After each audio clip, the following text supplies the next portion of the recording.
एक बार की बात है। एक युवा राजकुमार महात्मा बुद्ध के पास उनसे शिक्षा लेकर उनका शिष्य बनने आया। दूसरे ही दिन महात्मा बुद्ध ने उस राजकुमार को एक श्रविका यानी एक फीमेल मॉन्क के घर भिक्षा लेने भेज दिया। श्रविका के घर पहुंचकर वह भोजन करने के लिए बैठा। तभी उसे ख्याल आया कि जो भोजन मुझे बहुत पसंद थे अब तो वे मुझे खाने को नहीं मिलेंगे। रूखा सूखा जो भी मिलेगा अब से तो उसी में गुजारा करना पड़ेगा। लेकिन जब श्रविका ने भोजन परोसा तो उसने देखा कि उसके थाली में वही भोजन परोसा गया है जो उसे सर्वाधिक प्रिय था। वह बहुत हैरान हुआ, लेकिन फिर उसने सोचा कि शायद संयोग होगा, जो मुझे पसंद है वही आज घर में बना होगा। वह भोजन करता है। तभी उसे याद आया कि रोज़ तो भोजन के बाद वह राजमहल में 2 घड़ी विश्राम करता था, लेकिन आज तो धूप में ही वापस लौटना पड़ेगा। तभी उस श्रविका ने कहा, भिक्षु, बड़ी कृपा होगी अगर आप भोजन के बाद 2 घड़ी विश्राम कर लें। राजकुमार बहुत हैरान हुआ कि जब वह विश्राम के बारे में सोच ही रहा था तभी श्रविका ने भी उसे विश्राम के लिए कैसे कह दिया। फिर उसने इस बात को ये सोचते हुए टाल दिया कि शायद संयोग ही होगा। जिस समय मेरे दिमाग में विश्राम की बात आई उस समय उस श्रविका के मन में भी सहज ही यह बात आ गई होगी कि भिक्षुक है, बहुत दूर से धूप में चलकर आया है, भोजन के बाद थोड़ा विश्राम कर लेगा तो अच्छा होगा। उस भिक्षुणी ने चटाई बिछाई और भिक्षु उसमें लेट गया। लेटते ही उसके मन में ख्याल आया कि राजमहल छोड़ने के बाद अब ना तो अपने सर पे किसी का हाथ है, ना ही अपनी छत और ना ही अपना बिछौना।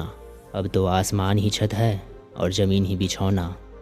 राजकुमार यह सोच ही रहा था कि उस श्रविका जो कि चटाई बिछाकर वापस जा रही थी रुककर बोली, भंते, ऐसा क्यों सोचते हैं आप? महात्मा बुद्ध से बड़ा कोई साया नहीं, ज़मीन से बड़ा कोई बिस्तर नहीं, व आकाश से बड़ा कोई छत नहीं। कृपया आप ऐसी बात ना सोचें। यह सुनते ही राजकुमार एकदम से उठकर बैठ गया। अब उसके लिए यह बात एक संयोग मात्र मानना संभव नहीं था। उसने उस बौद्ध भिक्षुणी से कहा, मैं बड़ा हैरान हूँ, क्या मेरे विचार तुम तक पहुँच जाते हैं? क्या मेरा अंतःकरण तुम पढ़ लेती हो? उस श्रविका ने कहा, जी हाँ। राजकुमार ने बड़े आश्चर्य से पूछा, लेकिन कैसे? तब श्रविका ने कहा, पहले तो मैंने स्वयं के विचारों का निरीक्षण शुरू किया था। खुद के दिमाग में आने वाले विचारों पर ध्यान देना शुरू किया था। अब तो हालात उल्टे हो चुके हैं। स्वयं के विचार तो निरीक्षण करते करते क्षीण हो चुके हैं, गायब हो चुके हैं। पूरा मन निर्विचार हो गया है। अब मेरे मन में खुद का कोई विचार नहीं आता। लेकिन अब तो जो कोई भी आसपास होता है उनके विचार मेरे निरीक्षण में आ जाते हैं। मैं उनके विचार भी पढ़ लेती हूँ। वह भिक्षु एकदम से घबरा कर खड़ा हो गया और उसने कहा, मुझे आज्ञा दें, मैं जाऊँ। उसके हाथ पैर काँप रहे थे। उस श्रविका ने कहा, आप इतने घबराए हुए क्यों हों? इसमें घबराने वाली क्या बात है? लेकिन भिक्षु रुका नहीं, वह वापस लौटा। उसने बुद्ध से कहा, बुद्ध, क्षमा करें, उस द्वार पर दोबारा भिक्षा मांगने ना जा पाऊँगा। बुद्ध ने कहा, क्यों? तुमसे कोई गलती हुई वहाँ? उस भिक्षु ने कहा, न तो भूल हुई न कोई गलती हुई, बहुत आदर सम्मान और जो भोजन सर्वाधिक प्रिय था वही मिला। लेकिन वह जवान श्रविका दूसरे के मन के विचारों को पढ़ लेती है। यह तो बड़ी खतरनाक बात है, क्योंकि उस सुंदर जवान श्रविका को देखकर मेरे मन में तो काम वासना भी उठी थी, विकार भी उठा था, उसके लिए कुछ गलत विचार भी उठे थे। वह सब भी उसने पढ़ लिया होगा। अब मैं वहाँ कैसे जाऊँ? कैसे उसके सामने खड़ा हो पाऊँगा? उससे आंखें कैसे मिला पाऊँगा? मैं उसके पास दोबारा नहीं जा पाऊँगा। बुद्धा, मुझे क्षमा करें। बुद्ध ने कहा, वही जाना पड़ेगा। अगर ऐसी क्षमा मांगनी थी तो भिक्षु बनने की कोई ज़रूरत नहीं थी। तुम्हें जानबूझकर मैंने वहाँ भेजा था और अब जब तक मैं मना ना करूँ तुम्हें वहीं जाना पड़ेगा। महीने, 2 महीने, वर्ष, निरंतर अब यही तुम्हारी साधना है। लेकिन होशपूर्वक जाना, भीतर से जागे हुए जाना और देखते हुए जाना कि तुम्हारे अंदर कौन से विचार उठ रहे हैं, कौन सी वासनाएं उठ रही है। उन बुरे विचारों और वासनाओं से लड़ना मत, कुछ भी मत करना, उन्हें ज़बरदस्ती दबाने का प्रयास मत करना।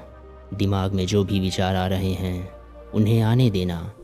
तुम्हारा काम है सिर्फ उन विचारों का निरीक्षण करना, उन्हें ध्यान से देखना।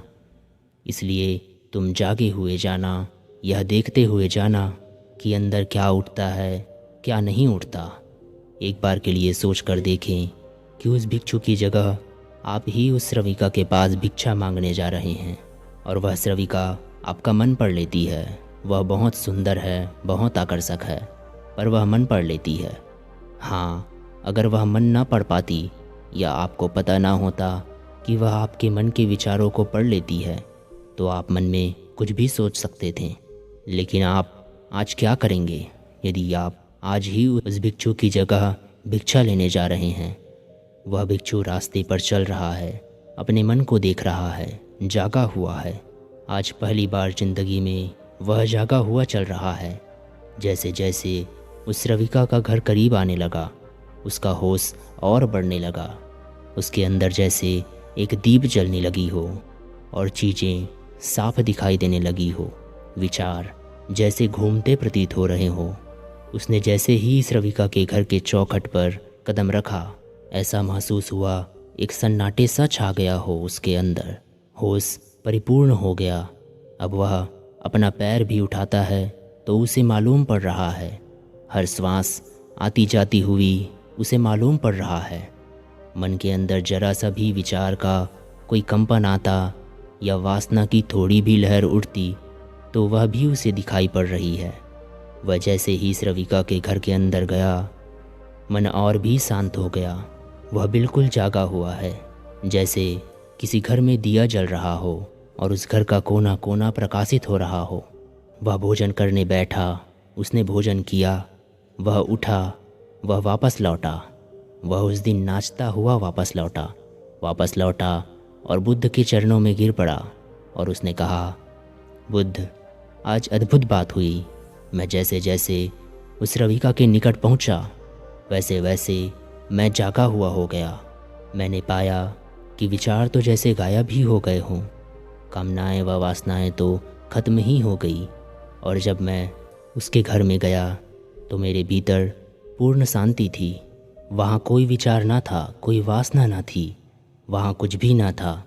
मन बिल्कुल शांत और निर्मल दर्पण की भांति था।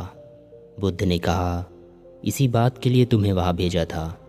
कल से वहाँ जाने की कोई आवश्यकता नहीं।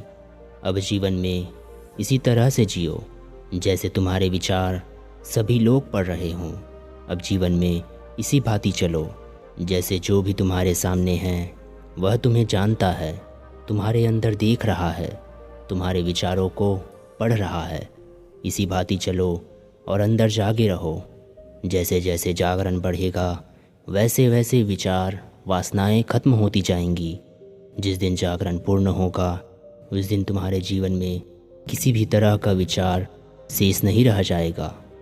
इस स्थिति के जागने को ही, इस चैतन्य के जागने को ही विवेक का जागरण कहते हैं।